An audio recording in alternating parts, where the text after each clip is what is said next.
The manufacturing sector will not be abandoned by government. The assurance from International Business and Industry Minister Ronald Toppin. He was speaking as he moved the second reading of the Fiscal Incentives Repeal Bill 2018 in Parliament yesterday. Mr. Toppin says in the last 8 years, only 7 businesses applied for incentives under the legislation, but has promised that manufacturers will not be disadvantaged. We recognize the role that the manufacturing sector has played in this country for the last 40 years, and in fact up to the end of 2017, it still made a contribution of some 510 million Barbados dollars in terms of export earnings. Hundreds of companies still employ several thousands of people. So the impact of the manufacturing sector is still felt throughout the economy. What do you think in terms of employment, skills development, economic development, exports, manufacturing? Is there we recognize the importance of the sector?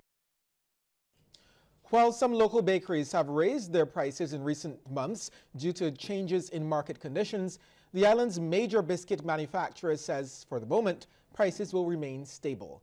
The reassurances come from General Manager of Wabisco, Lorenzo Roach. He says while Wabisco is experiencing increases in utilities such as gas, electricity, and water, the company will remain supportive of the Barbados community through the difficult economic period. Mr. Roach noted that there was no price changes after the recent repeal of the National Social Responsibility Levy.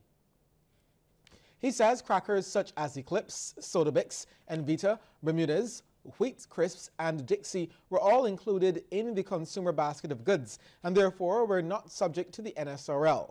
The general manager says despite being previously subject to the NSRL, the Wabisco cookies pricing will also remain the same. Time now to take a look at how stocks traded on selected exchanges across the region. First up is Jamaica, where Wisynco Group Limited was the volume leader with 2,011,245 units, and they were followed by Sajgar Group Jamaica Limited and Carreras Limited. In Trinidad and Tobago NGL Limited was the volume leader with 25,907 shares changing hands for a value of $779,862.96, and they were followed by LJ Williams Limited and the West Indian Tobacco Company Limited.